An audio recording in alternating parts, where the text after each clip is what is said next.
Assalamualaikum warahmatullahi wabarakatuh. Waalaikumsalam warahmatullahi wabarakatuh.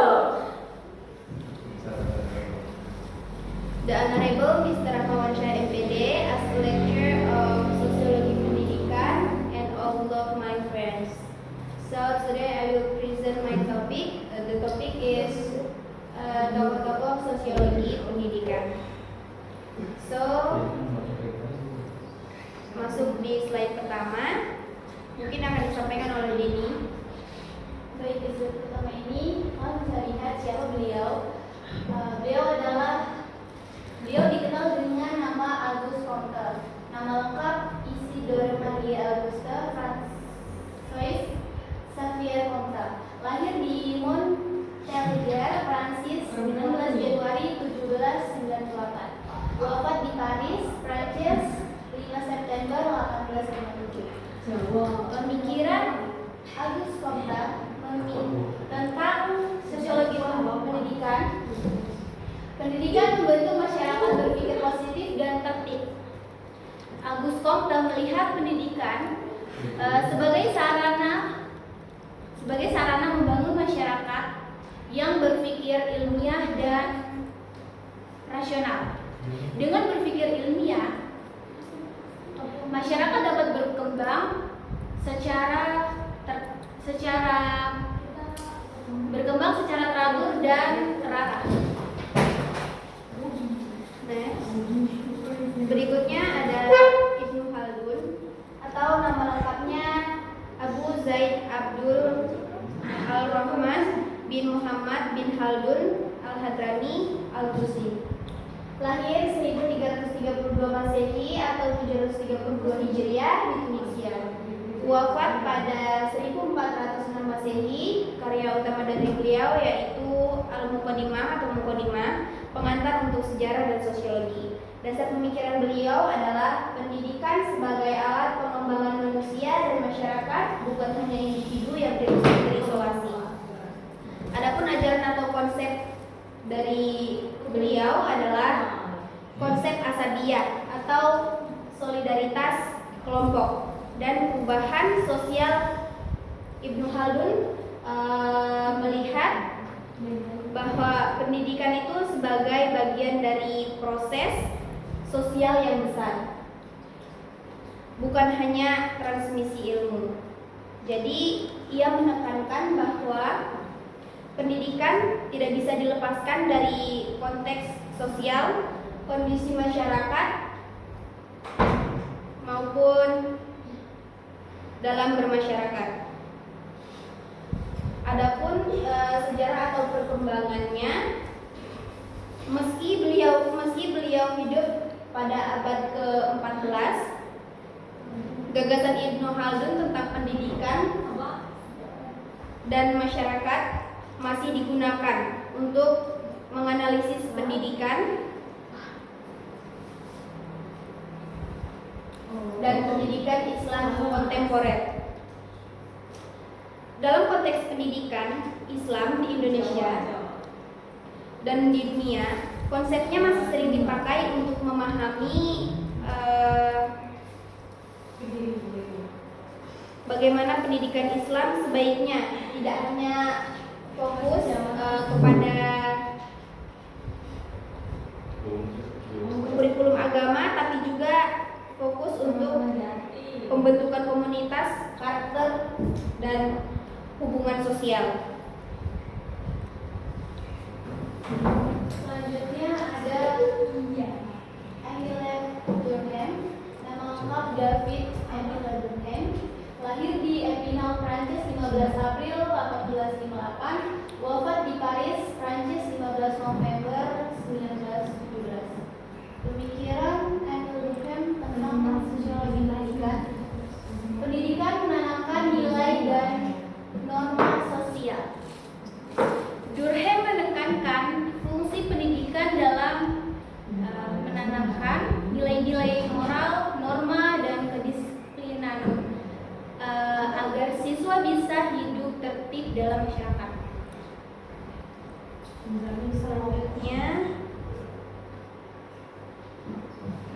Selanjutnya ada Al-Ghazali atau nama lengkap beliau yaitu Abu Hamid Muhammad Al-Ghazali, lahir tahun 1058 Masehi di Tus, Persia, dan wafat tahun 1111 Masehi. Karya utama beliau yaitu Ihya Ulum Ad-Din atau menghidupkan ilmu-ilmu agama, dan masih banyak tulisan lainnya. Jadi ajaran atau konsep dari beliau ini, pendidikan menurut Al-Ghazali ini bersifat holistik, integrasi antara akal, kolbu, dan tindakan. Jadi sejarah atau relevansinya, jadi pemikiran Al-Ghazali tetap sangat diacu dalam pendidikan Islam kontemporer, khususnya dalam diskusi tentang pendidikan, karakter, dan spiritualitas. Di Indonesia banyak penelitian yang mengutas konsep pendidikan menurut Al-Ghazali. Jadi untuk menghadapi krisis moral atau krisis spiritual dalam pendidikan modern, karena pendekatannya menekankan integrasi sosial, moral, intelektual, maka cocok dipakai dalam sosiologi pendidikan Islam. Next. Selanjutnya, nama lengkap Karl Heinrich Marx, lahir di Trier, Jerman 5 Mei 1818,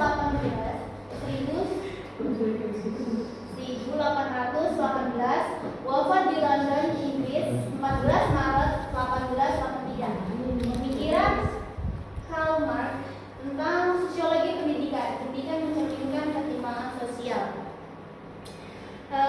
Karl Marx berpendapat bahwa sistem pendidikan seringkali mencerminkan struktur kelas sosial.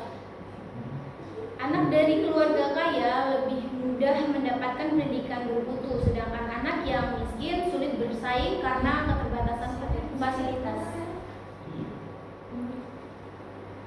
Selanjutnya ada Al-Farabi atau nama lengkap beliau adalah Abu Nasr Muhammad Ibnu Muhammad Al-Farabi, lahir sekitar 870 Masehi di Khorasan atau Transoxiana, wafat sekitar 950 Masehi. Karya utama dari beliau yaitu sebagai risalah filsafat dan pendidikan yang menggabungkan pemikiran Aristotelian atau Platonik dengan Islam.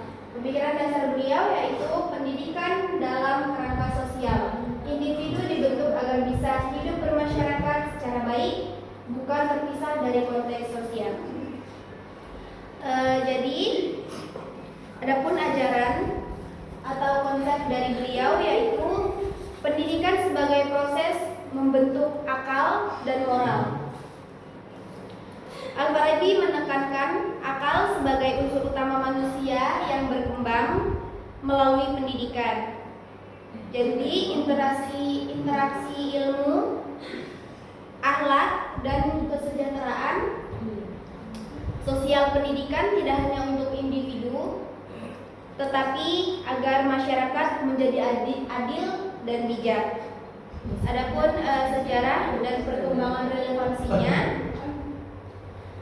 pemikiran Al-Farabi itu banyak dalam konteks pendidikan Islam yang modern, khususnya tentang pengembangan karakter, moral, dan tanggung jawab sosial generasi muda. Selanjutnya, Max Weber, nama lengkap Karl Emil Maximilian Weber, lahir di Erfurt, Jerman 21 April 1864, wafat di Munich, Jerman 14 Juni 1920. Pemikiran Max Weber, pendidikan dipengaruhi nilai budaya dan agama. Weber menilai bahwa etika kerja, motivasi belajar, dan semangat berprestasi banyak dipengaruhi oleh nilai-nilai budaya dan keagamaan dalam masyarakat.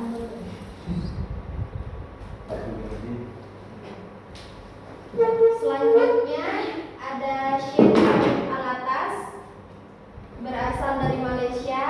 Bidang kajiannya sosiologi islamisasi ilmu pemikiran sosial dan Asia. Karya dari beliau yaitu Ibnu Khaldun atau Markers of Islamic Civilization, Applying Ibnu Khaldun, The Recovery of a Lost Traditional in Sociology. Pemikiran dasar dari beliau yaitu kritik terhadap dominasi ilmu barat dan tradisi Islam, termasuk dalam pendidikan dan pentingnya alternatif keilmuan yang berasal dari sosiologi. Jadi ajaran atau konsep dari beliau yaitu beliau mengusulkan bahwa ilmu sosial di dunia muslim perlu mengambil perspektif Islam atau Asia, bukan sekedar meniru barat.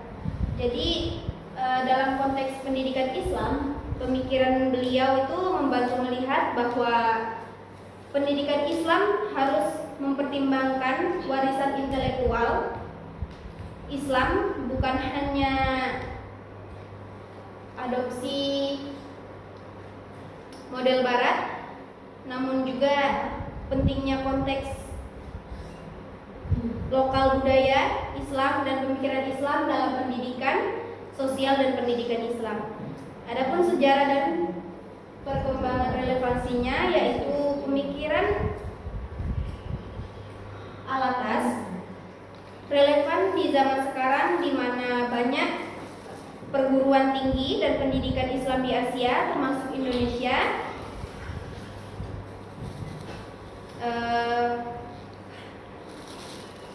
mencari model yang di Islamic way, tidak sekedar transplantasi barat.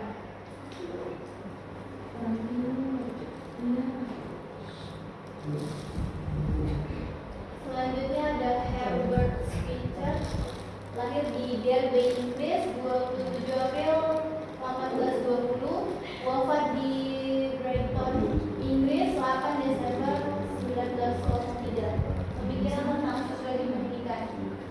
Pendidikan membantu individu beradaptasi dengan lingkungan sosial. Spencer memandang pendidikan sebagai alat agar manusia mampu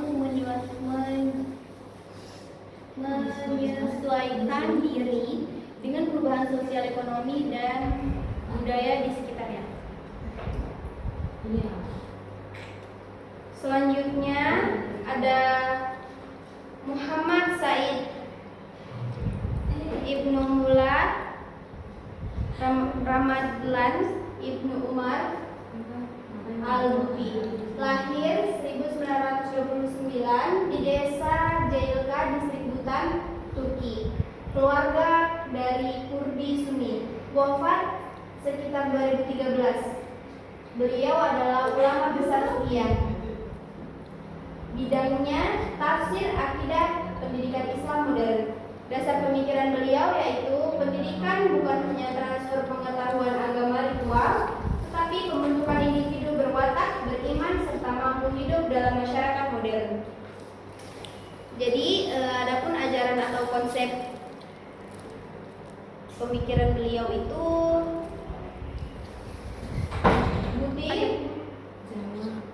bukti menekankan bahwa pentingnya akidah atau keyakinan dasar Islam sebagai fondasi pendidikan Islam. Dia juga mengusulkan pendidikan Islam yang mampu menjawab tantangan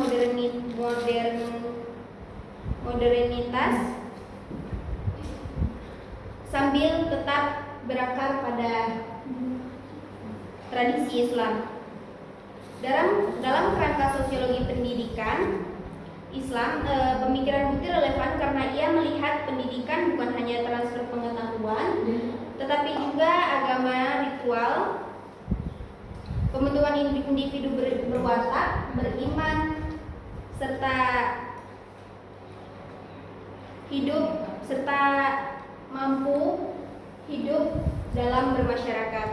Adapun sejarah dan perkembangan relevansinya, pikiran dari beliau ini banyak dikaji dalam konteks konteks pendidikan Islam di era modern, khususnya dalam upaya menginternalisasi nilai-nilai dalam kurikulum dan sistem pendidikan yang lebih global. Di Indonesia terdapat penelitian yang menghubungkan pemikirannya dengan isu kesetaraan gender dan dalam pendidikan Islam.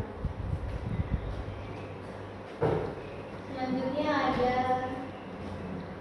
Alfred Edgar Frederick Parsons, lahir di Colorado Springs, AS 13 Desember 1902, wafat di Munich, Jerman 8 Mei 1979. Pemikiran tentang sosiologi pendidikan. Pendidikan menjaga keseimbangan sosial. Parsons menganggap sekolah sebagai sistem sosial yang berfungsi menjaga keteraturan dan kestabilitas masyarakat dengan menanamkan nilai dan peran sosial pada individu. Selanjutnya ada Harun Nasution, lahir 23 September 1919 di Sumatera Utara, Hindia Belanda. Wafat pada 18 September 1998 di Jakarta, Indonesia. Bidangnya filsafat Islam, pendidikan Islam, modernisasi pendidikan Islam di Indonesia. Dasar pemikiran beliau yaitu Nasution sangat menekankan pendekatan rasional religius dalam ajaran Islam, mengintegrasi akal, sains, dan tradisi Islam. Jadi ada pun ajaran atau konsepnya, dia itu mengkritik sistem pendidikan Islam yang terlalu fokus pada rutinitas ritual dan fikih semata. Jadi tanpa mengembangkan nalar dan relevansi sosial. Dalam perspektif sosiologi pendidikan Islam, pemikiran Nasution penting karena dia itu menyentuh keterkaitan pendidikan, struktur sosial, dan tuntunan perubahan masyarakat modern.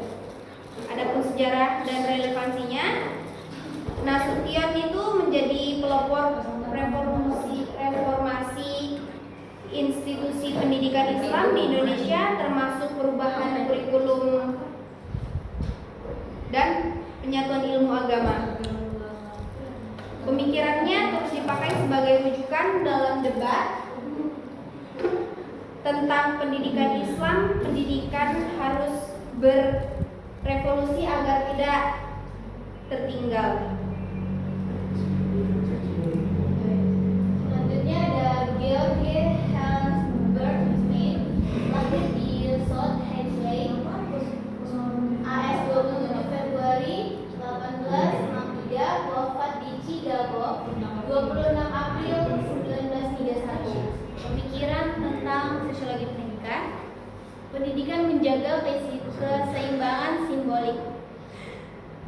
Smith berpendapat bahwa proses belajar terjadi melalui interaksi antara guru, siswa, dan lingkungan menggunakan simbol, bahasa, serta tindakan sosial. Selanjutnya ada Recep Centruk, lahir pada 1964 di Çankırı, Turki. Bidang beliau yaitu sosiologi agama, pendidikan Islam, pemikir sosial Turki kontemporer, pernah menjadi rektor di Ibnu Khaldun University. Dasar pemikiran beliau yaitu Centruk adalah pendukung pemikiran non barat Islam sosiologi, khususnya dengan mengangkat kembali warisan pemikiran Islam seperti Ibnu Khaldun sebagai alternatif bagi pendekatan barat. Adapun ajaran atau konsep dari beliau yaitu dalam ranah pendidikan Islam, pemikiran Centruk relevan karena menegaskan bahwa sistem pendidikan Islam harus memahami konteks sosial Muslim sendiri, bukan sekedar mengadopsi model Barat. Adapun sejarah dan perkembangan relevansinya, sebagai akademisi Turki kontemporer, pemikirannya menjadi jembatan antara tradisi Islam klasik dan tantangan modernitas di dunia Muslim. Komisi Pacai. Selanjutnya ada Peter L. Berger, nama lengkap Peter Ludwig Berger, lahir di Vienna, Austria, 17 Maret 1929, wafat di Brooklyn, AS 27 Juni 2017. Pemikiran tentang sosiologi pendidikan. Pendidikan membentuk cara pandang sosial siswa. Berger melihat bahwa pendidikan membantu individu membangun cara pandang terhadap dunia sosial. Melalui pelajaran dan pengalaman di sekolah, siswa memahami realitas sosial dan nilai-nilai masyarakat.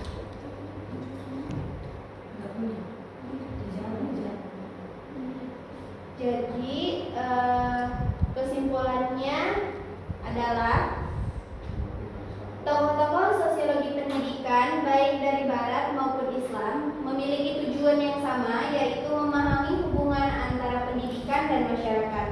Mereka menekankan bahwa pendidikan tidak hanya proses transfer ilmu, tetapi juga sarana pembentukan nilai, struktur sosial, dan keadilan.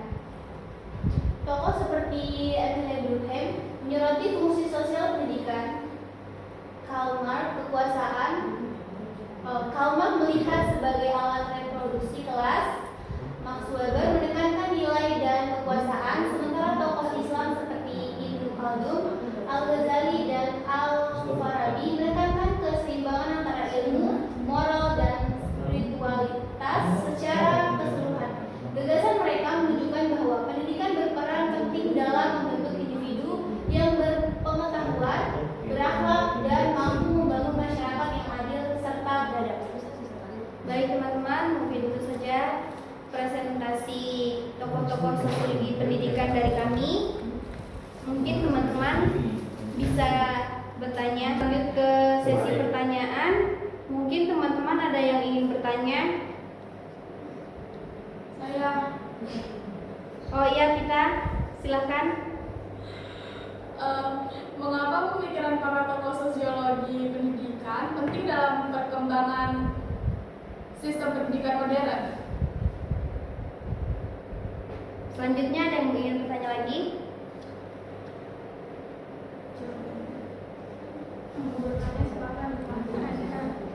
Saya.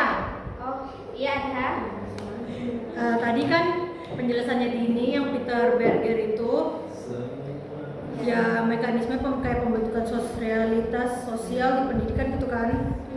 Terus maksudnya sama tanya tentang implikasi bagi sosiologi pendidikan dari pemikirannya Peter Berger. Terus menurutnya kalian ada nggak perbedaannya dengan pendidikan zaman dulu dari pemikirannya Peter Berger?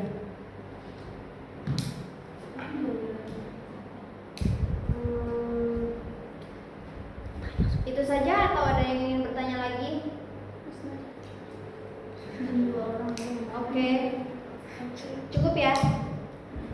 Oke, baik, saya akan menjawab pertanyaan dari Pita, yaitu mengapa pemikiran tokoh sosiologi pendidikan penting dalam pengembangan sistem pendidikan modern. Jadi pemikiran tokoh-tokoh sosiologi pendidikan itu penting dalam pengembangan sistem pendidikan modern. Karena dari situ kita ulang. Sabar.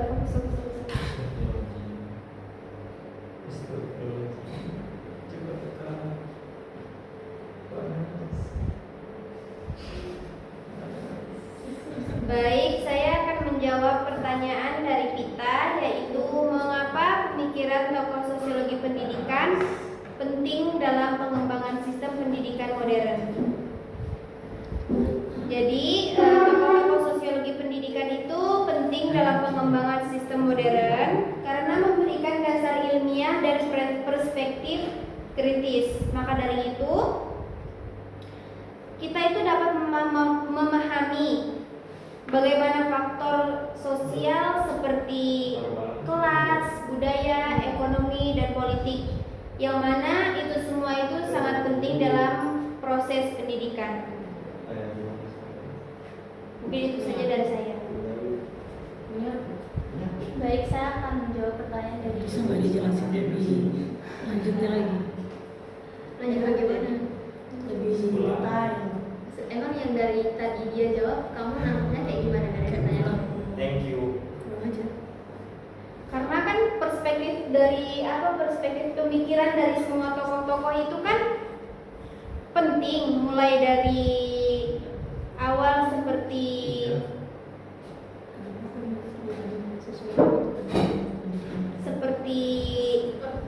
Auguste Comte, kayak pendidikan membentuk masyarakat berpikir positif dan tertib, dan Ibnu Khaldun kayak pendidikan sebagai alat pengembangan manusia dan masyarakat, bukan hanya individu yang terisolasi.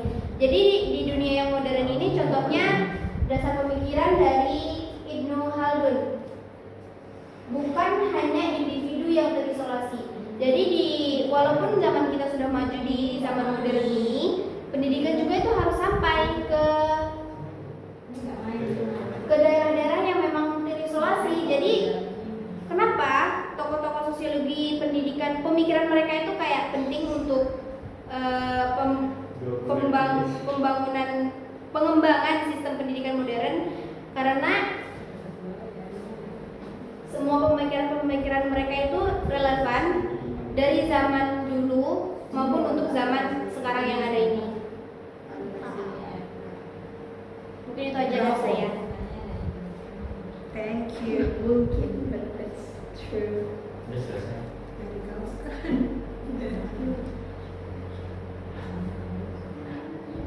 Baik, saya akan menjawab pertanyaan dari Arha. Implikasi bagi sosiologi pendidikan modern. Pendidikan dipahami sebagai proses sosial dan kultural, bukan sekedar akademik. Guru dan siswa sama-sama berperan aktif dalam membangun pengetahuan dan makna sosial.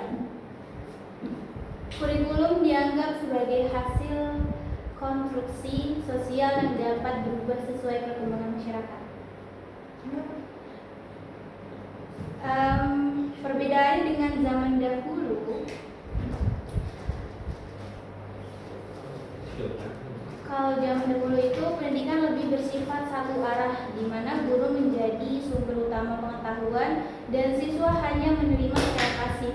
Pengetahuan dianggap mutlak dan tidak bisa digugat, sedangkan dalam pendidikan modern yang dipengaruhi pemikiran Berger, proses belajar lebih interaktif dan dialogis.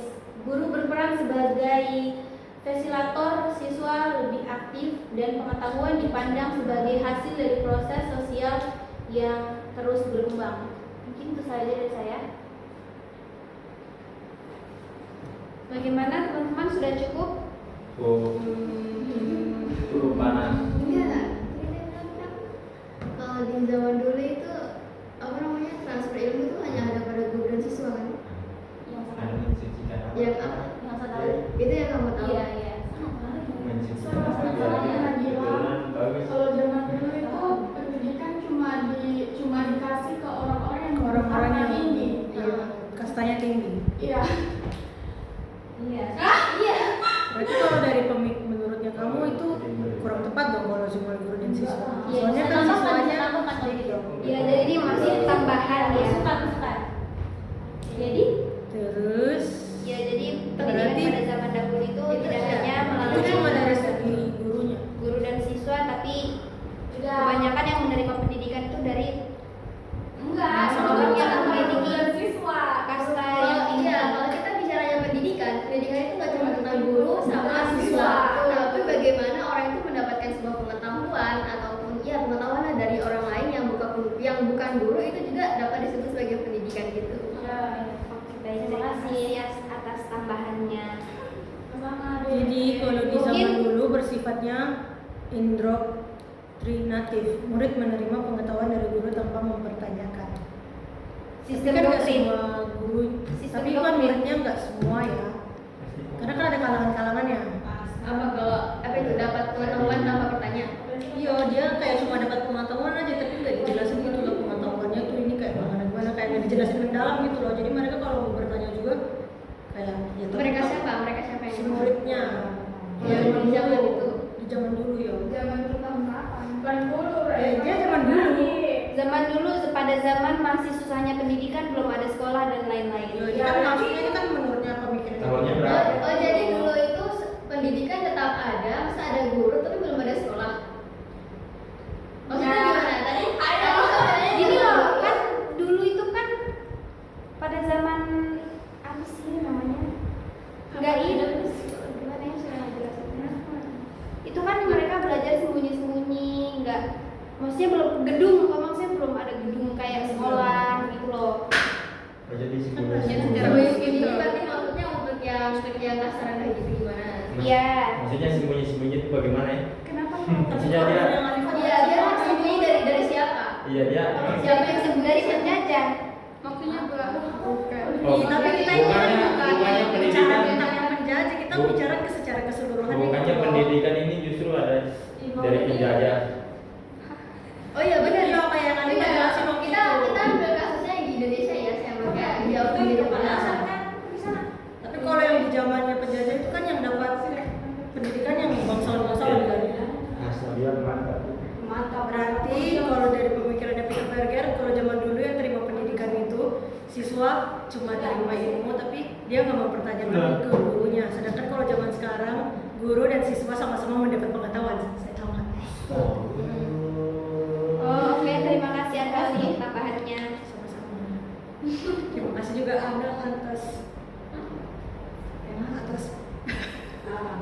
Oke, mungkin itu saja hasil presentasi kami dengan tema tokoh-tokoh sosiologi pendidikan.